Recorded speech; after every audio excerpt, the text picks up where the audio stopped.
है ना। तो in last class we was just discussed about the primary key, कि प्राइमरी की क्या होते हैं इसके बारे में हमने बात किया था। And today we are going to talk about the primary key and the foreign key constant. But the one thing I told you in the last class, I told you how to create the primary key, how to assign the primary to a column. कैसे assign करेंगे?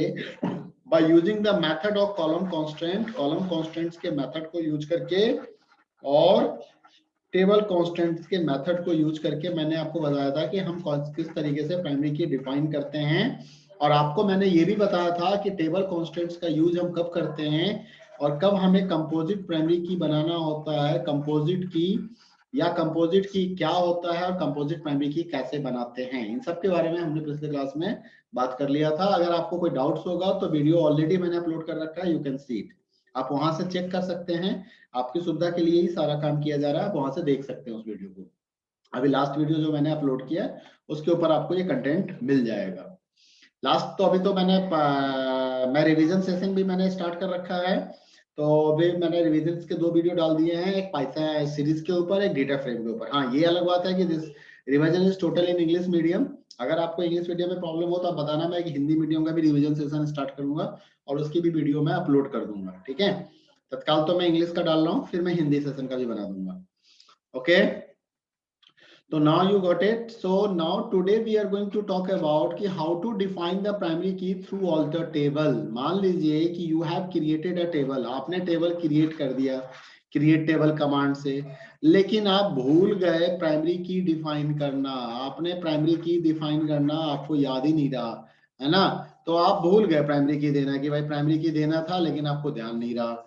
तो अब ऐसे situation में आप primary की कैसे दोगे उस टेबल के अंदर में? तो डोंट बॉदर अबाउट दिस, उसके लिए ज्यादा परेशान नहीं होना है, because we have a alter table command. And as I told you last time also कि what is the use of alter table command. This alter table command give us a facility कि to change the structure of table. Okay, ये कौन सा command है? This command is a DDL command, data definition language command है। और ये command हमें क्या फैसिलिटी देती है? चेंज की फैसिलिटी देती है। ये कमांड हमें मॉडिफाई की फैसिलिटी देती है। ये कमांड हमें ऐड की फैसिलिटी देती है और ये कमांड हमें ड्रॉप की फैसिलिटी देती है। हम क्या कर सकते हैं? हम कॉलम के नाम को चेंज कर सकते हैं, हम कॉलम के डेटा टाइप, साइज और कॉन्स्टेंट्स को मॉडिफाई कर सकते हैं, हम न्यू कॉलम ऐड कर सकते हैं, हम न्यू कांस्टेंट को ऐड कर सकते हैं और हम किसी भी कॉलम को डिलीट कर सकते हैं। तो this all facility we are getting through this alter table command. तो now I have already discuss कि आप कॉलम का नाम कैसे चेंज करेंगे, डेटा टाइप कैसे चेंज करोगे, साइज कैसे चेंज करोगे, कॉलम कैसे ऐड करोगे, कॉलम को कैसे डिलीट करोगे, इन सब चीजों के बारे में मैंने ऑलरेडी आपको बता रखा है। तो today we are going to talk about how to add the primary key, constant कैसे ऐड करेंगे और उसमें भी हम प्राइमरी की के बारे में बात करेंगे। अगर आपको प्राइमरी की कांस्टेंट ऐड करना है तो you require to call the alter table command. Table के बाद आप कस्टमर का नाम देंगे, देन आप ऐड क्लाउज को लिखेंगे, देन आप प्राइमरी की लिखेंगे और देन उस कॉलम का नाम लिखेंगे जिस कॉलम को आप प्राइमरी की बनाना चाहते हो। अगर आप कंपोजिट प्राइमरी की बनाना चाहते हो तो यहाँ पे एसआईडी कॉमा सेकेंड कॉलम का भी आप नाम लिख सकते हैं। ये चीज आपको ध्यान रखना है क्योंकि टेबल आपने पहले से बनाया हुआ था। तो पॉसिबल ऐसा हो सकता है, सपोज करो कि तुमने एसआईडी के बारे में सोचा कि एसआईडी को हम प्राइमरी की बनाएंगे और ऑलरेडी उस टेबल में कुछ रिकॉर्ड इंसर्टेड हैं, ऑलरेडी उस टेबल में कुछ रिकॉर्ड इंसर्टेड हैं, आपने कुछ डेटा ऑलरेडी वहां पे डाल रखा था। ऐसे केस में पॉसिबल हो सकता है कि कहीं किसी को आपने नल तो नहीं दे दिया। अगर आपने किसी को नल दे दिया तो फिर आप इस कॉलम को प्राइमरी की नहीं बना सकते हैं। क्यों नहीं बना सकते हैं? Because it's violate the rules of the primary key. Primary key क्या कहता है? What is the concept of the primary key? अगर प्राइमरी की बात होगी, इसका मतलब कि the column must be unique plus column does not contain null value. ये दो रूल्स ऑटोमेटिकली अप्लाई हो जाएंगे। अगर किसी कॉलम के ऊपर प्राइमरी की लगाते हो तो उसकी वैल्यू यूनिक भी होनी चाहिए, उसमें नल वैल्यू भी नहीं होनी चाहिए। तो अगर आपने नल वैल्यू दे रखा है, it means you are not able to make that column as a primary key, तो पहले उस नल को हटाना होगा। तो यही चीज कह रहा है। तो ऐसे केस में सेफ्टी क्या है कि सपोज आपने प्राइमरी की नहीं डिफाइन किया था, तो उस कॉलम को नॉट नल डिफाइन कर देते शुरू में ही जब आप टेबल क्रिएट कर रहे थे। अगर आप नॉट नल डिफाइन कर देते तो नल वैल्यू उसमें जाता ही नहीं, और नल वैल्यू जब नहीं जाता तो आप उस कॉलम को इजिली प्राइमरी की बना सकते थे। ओके, तो चलिए मैं आपको एक बार प्राइमरी की क्रिएट करके दिखाता हूं किसी एग्जिस्टिंग टेबल में जिसमें कि प्राइमरी की हमने नहीं दिया होगा। तो सबसे पहले हम टेबल को यूज कर देते हैं। अभी तक हम टेम्प टेबल में टेम्प डेटाबेस में काम कर रहे थे। अब हम शो टेबल्स कर लेते हैं। हमारे पास कई सारे टेबल्स हैं। अब इस टेबल को चेक करेंगे तो टाइम बहुत लगेगा, तो it's better I am going to use the create table command. मैं एक create table command without primary key कर देता हूं। ठीक है, create table command without primary key कर देता हूं। क्रिएट टेबल S2, ठीक है, कॉलम का नाम दे दिया मैंने आईडी इंटीजर, और अपनी सेफ्टी के लिए मैंने इसको नॉट नल लगा दिया। जैसे मैं बिना नॉट नल का भी करके दिखाऊंगा आपको। नेम, ठीक है, नेम कैर, और मैंने कॉलम का साइज दे दिया 20। या मैं नॉट नल लगा देता हूं कि किसी को नाम खाली नहीं दे सकते हो। और उसके बाद मैंने एक मोबाइल नंबर ले लिया, यहाँ पे कैट 1215 कर दिया। ठीक है, टेबल क्रिएट हो गया हमारा।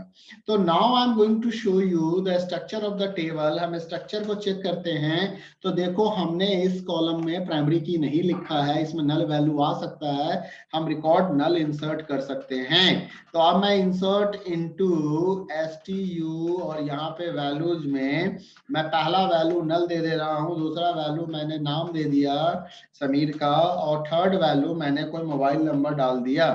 ओके, कमांड चेंज हो गया। ठीक है, इंसर्ट इनटू टेबल का नाम S2, वैल्यूज नल, पहला नाम मैंने समीर का दिया, और वैल्यूज मैंने मोबाइल नंबर दे दिए। ये बड़ा इंपॉर्टेंट मोबाइल नंबर है, इसको कभी ट्राई मत कीजिएगा, बहुत इंपॉर्टेंट नंबर है ये। CID के पास फोन लग जाएगा, डोंट ट्राई। तो मैंने एक नाम नंबर डाल दिया। अब देखो, मैंने यहाँ पे अगर मैं सेलेक्ट स्टार करूं, सेलेक्ट स्टार फ्रॉम S2, तो आप देखो यहाँ पे नल वैल्यू आईडी में इंस्टर्ड है। अब मैंने कर दिया ना, एक रूल तोड़ दिया मैंने क्या किया, नियम का बंटाधार कर दिया यहाँ पे, है ना।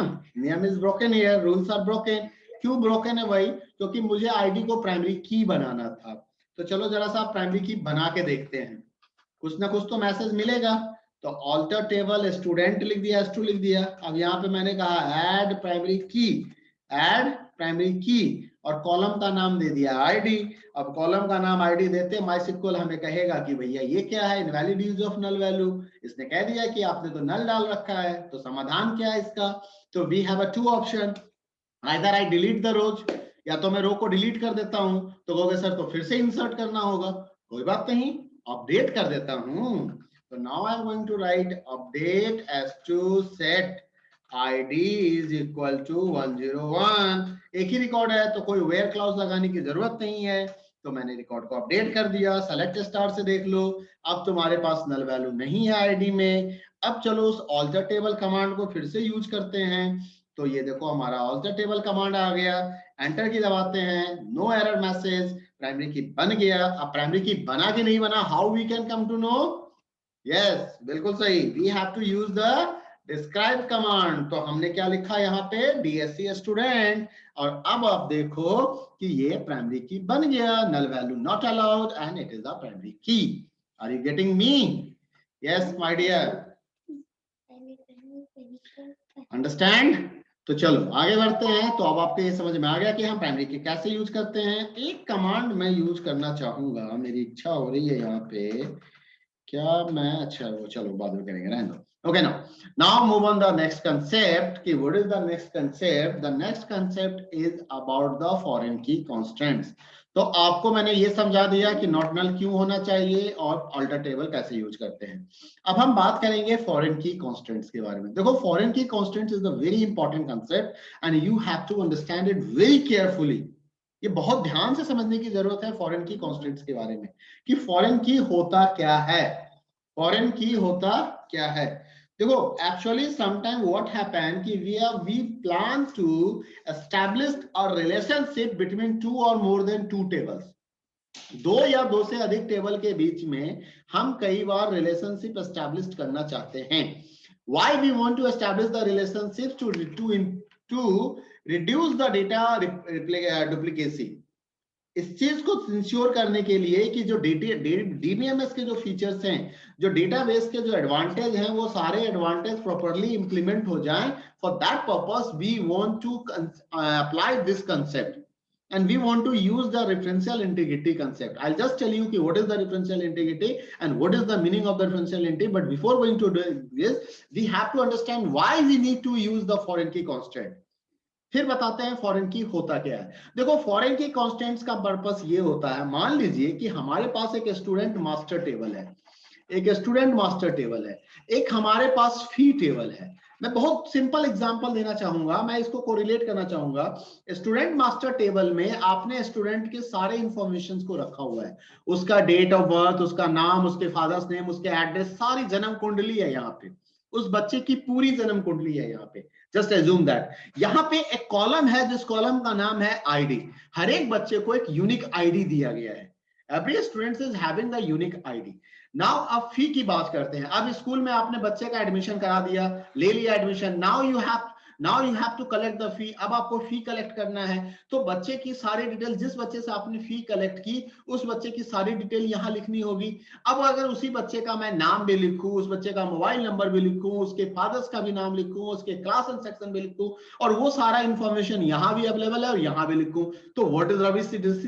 ये क्या है भाई? हमने क्या किया? डेटा डुप्लीकेसी अप्लाई कर दी. यहाँ पे रिपीटेशन ऑफ डेटा हो रहा है, एक ही तरह के इंफॉर्मेशन को we are trying to store continuously and repeatedly. That is not good thing. That is not good thing. तो how you can overcome this? कैसे बचोगे इन चीजों से? क्या करना होगा उसके लिए? तो उसी के लिए कंसेप्ट आता है फॉरेन की का. हम क्या करेंगे, यहां पे हम एक फी आईडी एफआईडी बनाएंगे. एफआईडी का मतलब हो गया फी का ट्रांजैक्शन आईडी तुम कह दो, और उसके साथ हम एक आईडी रिकॉर्ड को रखेंगे. ये जो आईडी है इसको मैं एसआईडी कर देता हूं, so that you can easily understand कि what is the meaning of the SID here. मैं यहाँ पे एसआईडी और यहां भी इसको एसआईडी कर देता हूं. तो मैंने क्या किया, एक एसआईडी कॉलम को रख लिया और इसी टेबल के अंदर में एफआईडी, और बाकी बच्चे का नाम, पता, पापा का नाम, mobile number, everything I forget here. Now I am taking the only money कि कितना अमाउंट उसने जमा किया और वो किस डेट को जमा कर रहा है, किस मंथ का है, क्या ड्यूज है, हमने ये लिख दिया यहाँ पे. Nothing else I have to maintain it. तो इससे क्या फायदा हुआ? डुप्लीकेसी नहीं रही.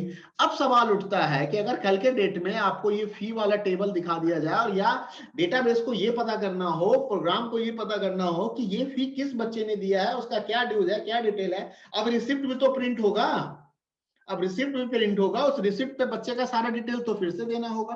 तो इंफॉर्मेशन कैसे पता चलेगा? डेटाबेस कहां से उठा के लाएगी, प्रोग्राम कहां से लेके आएगा? प्रोग्राम क्या करेगा?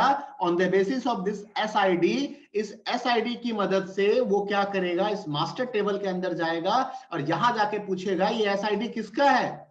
तो मास्टर टेबल कहेगा इस एसआईडी मिस्टर रोहित का है, तो मिस्टर रोहित का ये डिटेल मुझे अवेलेबल कराओ, और वो सारे डिटेल इस एसआईडी के बेसिस पे यहां से ले लेगा और उस इंफॉर्मेशन को यहां पे प्रिंट कर दिया जाएगा. Getting my point? तो अब सवाल उठता है कि आपने यहां पे वैलिड एसआईडी डाला या नहीं डाला, ये कैसे पता चलेगा?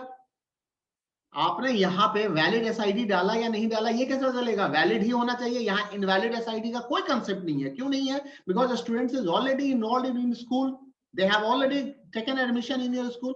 तो कोई मतलब नहीं होता है डुप्लीकेट और अननेसेसरी एसआईडी डालने का. तो ये वैलिडिटी कैसे होगा? तो इसी के लिए हम क्या करते हैं, इस दोनों टेबल को कोरिलेट कर देते हैं, इनके बीच में हम रिलेशनशिप बनाते हैं. और रिलेशनशिप कैसे बनाते हैं? रिलेशनशिप बनाते हैं प्राइमरी की एंड फॉरेन की के मदद से. प्राइमरी की एंड फॉरेन की के मदद से. Now you come to know about the definition of the foreign key. Foreign key is a non key attribute. एक नॉन की एट्रीब्यूट है which value is derived from the primary key of other table, which value is derived from the primary key of other table, जिसकी value दूसरे table के primary की से उठ के आएगी. क्यों आएगी? Because it's will be valid. And second thing, अगर आपने फॉरेन की का कंसेप्ट लगाया अपने टेबल के अंदर में, तो you are automatically going to apply a very important rule of the database, and that is called the referential integrity. What is the referential integrity? Referential integrity is a system of rules. It is a system of rules. It is a system of rules that a DBM has to ensure that the relationship between the records in a related tables are valid. दो table के बीच में जो relationship बन रहा है वो valid होगा. Relationship किसके बेसिस पे बनेगा? एसआईडी के बेसिस पे बनेगा. तो यहाँ पे एक वैलिड एसआईडी डाला गया है या नहीं डाला गया है, इस चीज को इंश्योर करता है. साथ ही साथ वो इस चीज को इंश्योर करता है कि अगर वो एसआईडी यहाँ एग्जिस्ट कर रहा है तो वो रिकॉर्ड यहाँ से डिलीट नहीं होगा. वो रिकॉर्ड, उसकी एसआईडी यहां से रिमूव नहीं की जा सकती है. उसकी एसआईडी में किसी तरह का करेक्शन या चेंजेस नहीं हो सकता है. इस चीज को भी इंश्योर करता है. And this all thing is done with the help of the primary foreign key constraint. Foreign key constraint की मदद से ही ये हो पाता है. And that's why the foreign key constraint is the very important for us. Now the time to understand कि how you are going to implement the foreign key constants. कैसे आप foreign key constants लगाओगे? तो एक चीज ध्यान रखना है कि foreign key constants लगाने के लिए जो कॉलम है जिसके साथ, मतलब जिस कॉलम को आप दूसरे टेबल में, मास्टर टेबल से वो कौन सा कॉलम है जिसको आप इस फी टेबल में लिखना चाहते हो, तो ध्यान रखना वो वही कॉलम हो सकता है जो कॉलम या तो प्राइमरी की होगा या जो कॉलम को यूनिक बनाया गया होगा. यहाँ पे क्यों प्राइमरी की और यूनिक वाला ही कॉलम क्यों होना चाहिए? क्योंकि उसकी वैल्यू डुप्लीकेट अलाउड नहीं है. तो मास्टर टेबल से हम उसी कॉलम को यहाँ पे भी क्रिएट करेंगे जो कॉलम यहाँ पे फॉरेन की या प्राइमरी की और यूनिक होगा, और उसको यहाँ पे फॉरेन की बनाया जाएगा. एग्जांपल्स के तौर पे चलते हैं, जरा सा हम इस एग्जांपल्स को समझेंगे और देखेंगे अपने लाइव माइस्क्ल के अंदर जाके कि कैसे हम इस काम को कर सकते हैं. ओके,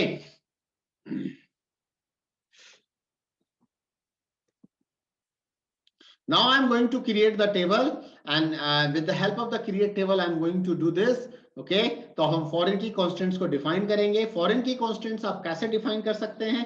फॉरेन की कॉन्स्टेंट्स को डिफाइन करने का भी दो तरीका होता है. एक तो होता है कि जहां पे आप कॉलम लिख रहे हो इसके आगे ही यहाँ पे आप रेफरेंसेस टेबल के साथ रेफरेंसेस मास्टर टेबल और कॉलम का नाम बता दीजिए, या आप अलग से टेबल कॉन्स्टेंट्स के तौर पे फॉरेन की उस कॉलम का नाम बताइए जिसको कि आप फॉरेन की बताना चाहते हो. ये कॉलम आपके ही टेबल के अंदर अवेलेबल है, इस करंट टेबल के अंदर अवेलेबल है. उसके बाद आपको रेफरेंसेस यूज करना है, फिर उस कॉलम का नाम उस टेबल का नाम बताना है जिसके साथ जो मास्टर टेबल होगा आपका, और मास्टर टेबल के अंदर वो कौन सा कॉलम है जिसके साथ को रिलेट होगा उसको यहाँ पे लिखना है. इसके आगे भी हम दो कीवर्ड यूज करते हैं. एक हमारा ऑन डिलीट होता है, ओके, ऑन डिलीट, और एक हमारा ऑन अपडेट होता है. On delete and on update हम इसको यूज करते हैं रेफरेंशियल इंटीग्रिटी की वैलिडिटी के लिए. यहाँ पे एक वर्ड यूज होता है on delete cascade, on update cascade. Normally हम इस वर्ड को यूज करते हैं. Okay, on delete not null या on update not null value, something like this, set null, हम ऐसे इस कमांड को यहाँ पे यूज करते हैं. ठीक है, तो चलो एक बार करके देखते हैं कि कैसे हम फॉरेन की डिफाइन करेंगे, किस तरीके से हम उस कंसेप्ट को यूज करेंगे. इन सारी चीजों को देखते हैं यहाँ पे. और ऑल्टर टेबल कमांड से भी हम फॉरेन की बना सकते हैं. तो आपको मैं दोनों चीज दिखाऊंगा कि how we can make the alter, how we can use the alter table command. Alter table command को अगर यूज करना हो तो you have to use the add clause with the foreign key. Column का नाम बताइए, उसके बाद रेफरेंस बताइए, फिर मास्टर टेबल का नाम बताइए और उसके प्राइमरी टेबल कॉलम का नाम बता दीजिए. इतना ही काम करना होता है. तो चलो एक बार करके हम सारी रेफरेंशियल इंटीग्रिटी तक को इंप्लीमेंट करके अभी आपको मैं दिखा रहा हूँ माइस्क्ल में. तो माइस्क्ल के पास आते हैं और एक बार इस काम को फटाफट करते हैं.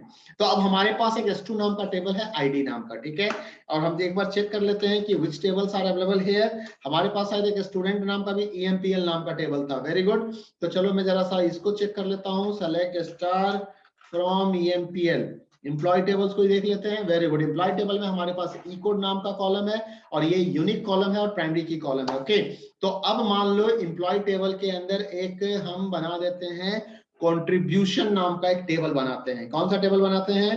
कंट्रीब्यूशन नाम का टेबल बनाते हैं. एम्प्लॉय टेबल का स्ट्रक्चर देख लो. दिस इज योर प्राइमरी की, दिस इज योर प्राइमरी की.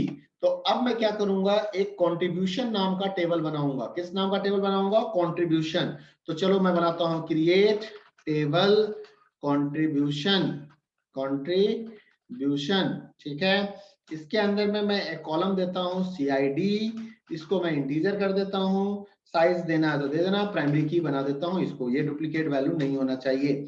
उसके बाद मान लो कंट्रीब्यूशन अमाउंट लिख देता हूं कि कितना अमाउंट कंट्रीब्यूशन किया. अगले ने अमाउंट, ठीक है, इसे मैं डेसिमल कर देता हूं, डेसिमल, और यहाँ पे लिख देता हूं 10,2। इसके बाद मैं बता देता हूं मंथ कि किस मंथ का कंट्रीब्यूशन है, तो मंथ का नाम मेंशन करेगा यहाँ पे, तो मैं कैट 20 लिख देता हूं मंथ का नाम। उसके बाद मैं यहाँ पे लिखता हूं किसने कंट्रीब्यूट किया, तो मैंने ई कोड दे दिया। अच्छा, अब दो चीज का ध्यान रखना है यहाँ पे, क्या दो चीज का ध्यान रखना है, जरा इस चीज को समझ लीजिए कि आपको वो दो बातें क्या याद रखनी है यहाँ पे। ठीक है, पहली बात तो ये ध्यान रखना है कि जो फॉरेन की कॉलम मैं यहाँ पे बनाने जा रहा हूं, उस फॉरेन की कॉलम का, वो फॉरेन की कॉलम का नाम यही होगा। जनरली हम ऐसा ही करते हैं, जनरली हम ऐसा करते हैं कि जो नाम मेरे प्राइमरी टेबल के अंदर में प्राइमरी की वाले कॉलम का है, वही नाम हम यहाँ पे यूज करते हैं। क्यों यूज करते हैं, मतलब प्राइमरी टेबल के अंदर, प्राइमरी टेबल में जो कॉलम का नाम है, प्राइमरी टेबल के अंदर जो कॉलम नेम है, कॉलम नेम, और फॉरेन की टेबल के अंदर जो कॉलम का नाम होगा, फॉरेन टेबल के अंदर, ठीक है, जो कॉलम का नाम होगा, वो कॉलम का नाम मैक्सिमम टाइम हम सेम रखते हैं। क्यों रखते हैं, सो that you can easily identify, so that you can easily identify। अब क्वेश्चन ये उठता है, क्या ये जरूरी है, इज इट कंपल्सरी कि हम सेम नाम रखें, तो इसका जवाब बड़े अक्षरों में है no, it is not compulsory कि आप सेम नाम रखें। आप चाहे कुछ भी नाम रख लें, आप चाहे कुछ भी नाम रख लें, कोई प्रॉब्लम नहीं है। मैंने क्या बोला, इजिली आइडेंटिफाई होता है, इसलिए हम कहते हैं। अब दूसरा क्वेश्चन उठता है कि क्या क्या और क्या सेम होना चाहिए, that is the most important question, कि एक पॉइंट और ध्यान रखना है कि एक चीज और सेम होना चाहिए, और वो कहता है, सेकंड पॉइंट ध्यान रखना है कि डेटा टाइप, जो डेटा टाइप होंगे, जो डेटा टाइप होंगे, जैसा कि आप देख सकते हो यहाँ पे डेटा टाइप इंटीजर और साइज 4 दिया हुआ है, ये फॉरेन की वाले टेबल में बिल्कुल ही सेम होने चाहिए। अब इसका सवाल है क्या ये जरूरी है, तो बड़े अक्षरों में इसका जवाब है यस, ये कंपलसरी है। अब कोई मुझसे पूछेगा क्यों कंपलसरी है, तो बड़ा सिंपल सा सॉल्यूशन मैं आपको बताऊंगा कि माय डियर स्टूडेंट, आप मुझे ये बताओ कि एक 1 लीटर का कंटेनर है, जिसमें आपने 1 लीटर मिल्क को रखा है। अब इस कंटेनर को करना है एम्प्टी, इस कंटेनर को करना है एम्प्टी, तो सेकंड वाला कंटेनर क्या ½ लीटर का चल जाएगा, तभी चल सकता है जब आप आधा लीटर दूध को चुपके से पी जाओ। इट इज ओनली पॉसिबल कि if you drink the ½ litre of milk, तभी पॉसिबल है, अदरवाइज नहीं पॉसिबल है। इस 1 लीटर कंटेनर को खाली करने के लिए जो दूसरा कंटेनर होगा वो 1 लीटर का होना चाहिए, होना चाहिए ना। अब आप कहोगे सर 2 लीटर का क्यों नहीं, ले सकते हो, लेकिन अपनी वैलिडिटी को मेंटेन रखने के लिए कि भाई एकदम एक्यूरेट मेजरमेंट के साथ हो, कुछ ज्यादा कोई पानी ना मिला दे दूध के अंदर में, 1 लीटर को 2 लीटर ना बना दे, हम क्या करेंगे, हम 1 लीटर का ही कंटेनर रखेंगे। समझे मेरी बात को, तो डेटा टाइप साइज सेम होना चाहिए, नाम चाहे आप अलग अलग कर लो, कोई रोक टोक नहीं है यहाँ पे। आई hope you understand this point. Okay, चलो आते हैं काम की बात करते हैं यहाँ पे। तो मैंने बोला था कि नाम हम कुछ भी रख सकते हैं, तो चलो मैं नाम चेंज कर देता हूँ। क्या जाता है, मैं यहाँ पे इंप आईडी कर देता हूँ, ठीक है, और डेटा टाइप और साइज सेम कर देता हूँ। अब आता है कि मुझे फॉरेन की बनाना है, तो एक तो कमांड कहता है कि आप यहीं पर रेफरेंसेस लिख लीजिए, लेकिन मोस्टली मैंने देखा है कि MySQL में अगर मैं रेफरेंसेस यहाँ लिखूं तो मुझे एरर मैसेज मिल जाता है। सिंटैक्स कहता है कि आप कर सकते हैं, लेकिन MySQL जैसे चेक कॉन्स्टेंट्स की तरह है, लेकिन MySQL ना कई बार प्रॉब्लम क्रिएट करती है। चलो मैं पहले ट्राई करता हूँ यहाँ लिख के, एरर ही तो आएगा, कोई ऐसा थोड़ी है तूफान मच जाएगा। तो रेफरेंसेस EMPL, और EMPL में किस कॉलम के साथ इसको मैच कराना है, मुझे एम्प आईडी को ई कोड के साथ को रिलेट करना है। तो मैंने कमांड कुछ ऐसा लिखा, यहाँ पे सेमीकोलन डाला, एरर नहीं आया, प्रोग्राम सही रन कर गया, वेरी गुड, वेल डन। तो चलो अब मैं डिस्क्राइब करके दिखा देता हूं आपको कंट्रीब्यूशन, कंट्रीब्यूशन को मैं करता हूं डिस्क्राइब और सेमीकोलन, और ये देखो यहाँ पे प्राइमरी की करके कुछ लिखा हुआ नहीं आ रहा है, मतलब कहीं ना कहीं कुछ प्रॉब्लम है। कैसे पता चलेगा कि प्रॉब्लम है या नहीं है, प्राइमरी की हुआ या नहीं, फॉरेन की बना या नहीं बना, इसके ऊपर एक रीजन है, यहाँ पे MUL आके एक कंसेप्ट आ जाता है, यहाँ पे MUL लिखा हुआ होता है जो मुझे अभी नहीं दिखाई दे रहा है। तो मैं एक काम करता हूं, मैं एक रिकॉर्ड इंसर्ट करता हूं। पहले मैं देखता हूं एम्प्लॉय टेबल को, सेलेक्ट स्टार फ्रॉम EMPL, और यहाँ पे ठीक है मेरे पास ये कॉलम है। अब जरा फॉरेन की के डेफिनेशंस को एक बार याद कर लेना, मैं अभी उसी चीज को इंप्लीमेंट करने वाला हूँ। फॉरेन की का डेफिनेशंस क्या था? नॉन की एट्रीब्यूट होता है, मतलब वो प्राइमरी की नहीं होता है, पहली बात। दूसरा कहता है उसकी वैल्यू कहां से आएगी, उसकी वैल्यू डराइव्ड होगी। कहां से होगी? तो प्राइमरी की ऑफ अदर टेबल, प्राइमरी की ऑफ अदर टेबल से, of another table. Another table कौन है यहाँ पे? तो रिलेटेड टेबल से। तो अब देखो ये जो एम्प्लॉय आईडी है ये कोरिलेट हो रहा है एम्प्लॉय से, ऐसे हुआ नहीं है, मुझे यहाँ पे डाउट हो रहा है, लेकिन मैं एक बार चेक कर रहा हूँ। तो इसका मतलब है इस एम्प आईडी की जो वैल्यू हम डालेंगे इंसर्ट कमांड में, वो इसी में से कोई ना कोई रिकॉर्ड होना चाहिए। मैं यहाँ पे एक बार गलत डाल के देखूंगा, अपने आप मुझे पता चल जाएगा कि मेरा कमांड सही रन किया या नहीं हुआ। तो चलो दिखाता हूँ। इंसर्ट इनटू टेबल का नाम दिया कंट्रीब्यूशन, ठीक है। कंट्रीब्यूशन में मैंने वैल्यूज डाला, पहला वैल्यू मुझे CID डालना था, मैंने 1 डाल दिया। कंट्रीब्यूशन अमाउंट 2500 लिख दिया। मंथ मैंने यहाँ पे जैन डाल दिया, ठीक है। और एम्प्लॉय कोड मैंने 199 डाला, ये गलत वाला एम्प्लॉय कोड डाला। एरर आ जाएगा तो समझना, बिल्कुल मतलब फॉरेन की बना ही नहीं, फॉरेन की बना ही नहीं। अगर फॉरेन की बना होता तो उस रिकॉर्ड में, ये रिकॉर्ड इस टेबल में ये रिकॉर्ड इंसर्ट ही नहीं हो पाता। क्यों नहीं हो पाता? क्योंकि ये डेफिनेशन कंप्लीट ही नहीं हो पा रहा है, ठीक है। तो इसका मतलब हमने कर दी कुछ गलती। तो हम एक बार फिर से टेबल कमांड लिखेंगे, और टेबल कमांड को लिखने के लिए अब मैं उस कंट्रीब्यूशन टेबल को जाऊंगा भूल, और भूलने के लिए मुझे लगाना पड़ेगा ड्रॉप टेबल कमांड, और ड्रॉप टेबल के साथ मैं उस टेबल को कर दूंगा समाप्त। चला गया वो डस्टबिन से बाहर, ठीक है। उसमें आग लगा दिया मैंने। मतलब भाई डस्टबिन से बाहर का मतलब क्या है? You can't recover, that is the DDL command effects. Okay, so now come on the point, and I'm going to create the table again, and what I'm going to do, I'm going to write the create table command one more time. So create table contribution, that's good, that's good, that's good, that's good, that's good। And अब मैं यहाँ पे क्या करूंगा, इसको यहाँ से हटाऊंगा, ठीक है। मैं इसको डिलीट ही कर देता हूँ, ठीक है। फॉरेन, ओके, कॉमा, और यहाँ पे लिखूंगा FOREIGN, फॉरेन की के अंदर में उस कॉलम का नाम imp ID को मुझे फॉरेन की बनाना है। इसका रिलेशन किसके साथ होगा? रेफरेंसेज होगा। किसके साथ होगा रेफरेंसेज? इसका रेफरेंसेज होगा EMPL के साथ। EMPL में कौन सा कॉलम है? तो एम्प्लॉय कोड कॉलम के साथ, ठीक है। मैंने इतना यूज किया, फॉरेन की imp ID रेफरेंसेज एम्प्लॉय ई कोड, एंटर की, केवल बन गया। अब जरा सा यहाँ पे मैं डिस्क्राइब कंट्रीब्यूशन करके दिखाता हूँ। एक बार ध्यान दीजिएगा कि डिस्क्राइब कंट्रीब्यूशन में देखिए यहाँ पे आया ना, मैंने कहा था ना कि मुझे डाउट है ये नहीं बना। MUL दिख रहा है आपको यहाँ पे, this showing that relationship is there। अब चलो वो इंसर्ट इनटू कमांड को चलाता हूँ दोबारा, और देखो क्या एरर मैसेज मिला। Getting my point? This error I am telling you कि because it's violate the rules, foreign key definition, it's a non-key attribute whose value is derived from the primary key of the other table। तो उस rule को break कर रहा है। That's due to this we are getting an error message here। तो अब इस error से कैसे बचेंगे?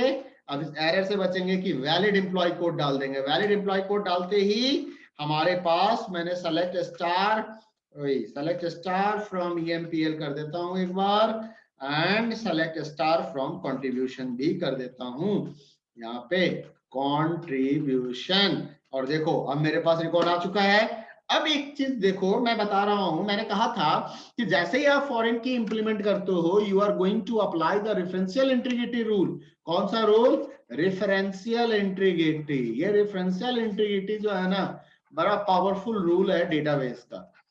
ओके, इस रूल को याद रखना बहुत जरूरी होता है। ये कहता है कि अगर आपने फॉरेन की और प्राइमरी की का रिलेशन बना दिया, तो आप ना तो डिलीट कर सकते हैं और ना ही चेंज कर सकते हैं। किसमें? मास्टर टेबल में। यहां मास्टर टेबल कौन है? यहां मास्टर टेबल आपका एम्प्लॉय है। EMPL आपका मास्टर टेबल है। अब मैं अगर इसको इस तन्मय शर्मा वाले रिकॉर्ड को डिलीट करना चाहूं या ये इस 101 को चेंज करना चाहूं तो मुझे एरर मैसेज मिल जाएगा।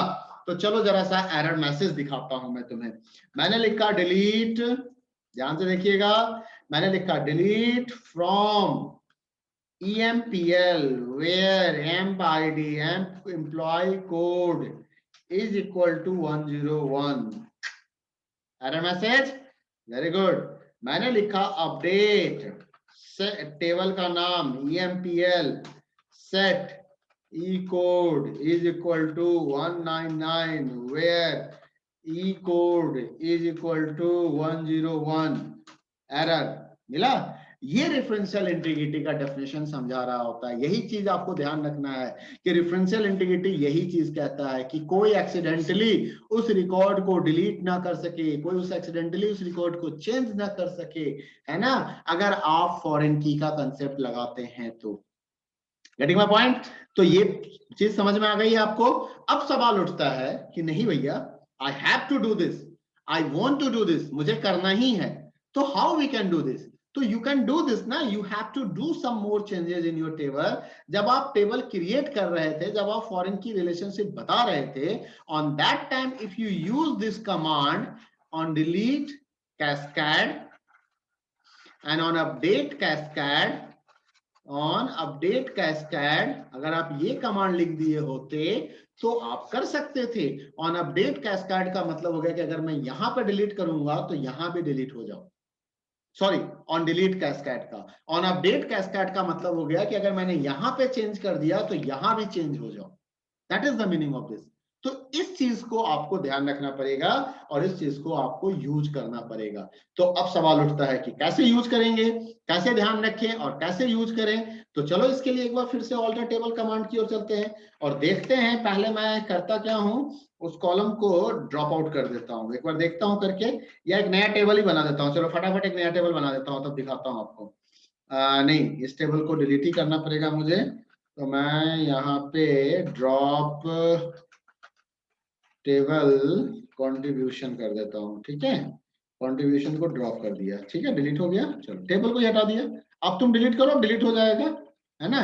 तो मैं एक बार फिर से क्रिएट कर लेता हूँ इसको, create contribution, CID this, amount this, month this, employ ID this, references, और देखो यहाँ पे मैंने लगा दिया ऑन डिलीट कैस्केड, कैस्केड, ठीक है। मैं एकदम सिंपल तरीका बता रहा हूँ आपको, और भी ऑप्शन है, ऑन अपडेट कैस्केड, ठीक है, लिख दिया on delete cascade, on update cascade, enter की दबा दिया, टेबल क्रिएट हो जाएगा। अब आते हैं इंसर्ट इनटू रिकॉर्ड में, insert insert insert insert insert, एक रिकॉर्ड मैंने कंट्रीब्यूशन में इंसर्ट कर दिया। अब देखो, अब मैं दोनों जगह पे डाटा दिखा देता हूँ एक बार। Select star from EMPL and select star from contribution, ठीक है। तो मेरे पास दोनों टेबल आ गया और दोनों डेटा भी आ गई। तो अब यहाँ पे काम खत्म।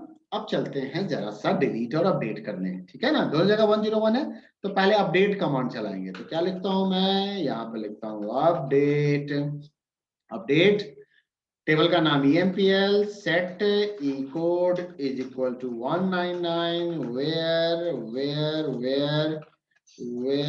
e code is equal to 101, ठीक है। एंटर की दबाते हैं सेमीकोलन देके, और अगर मैं यहाँ पे एंटर की दबाऊंगा तो I am not getting any error message. अब मैं यहाँ पे कंट्रीब्यूशन है, देखो ये क्या हो गया, 199 हो गया।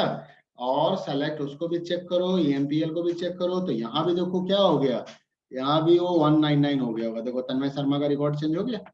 तो ऑन कैस्केड का ये मतलब हो गया। और अगर मैं डिलीट कर दूंगा, मान लो delete from EMPL, okay, where e code is equal to 199। अब मैं इसको डिलीट कर देता हूँ। अब रिकॉर्ड डिलीट हो गया। अब EMPL से देखो 199 तन्मय शर्मा का रिकॉर्ड डिलीट हो चुका है, डिलीट हो चुका है। अब जरा कंट्रीब्यूशन को भी चेक कर लें, कंट्रीब्यूशन से भी रिकॉर्ड डिलीट हो गया। तो this is about the foreign key and this is about the on delete cascade, on update cascade. तो I hope you got it this. Still if you have any problem, so we will talk about this later, okay. So now this chapter is over, okay, so I'm going to end the class. Thank you.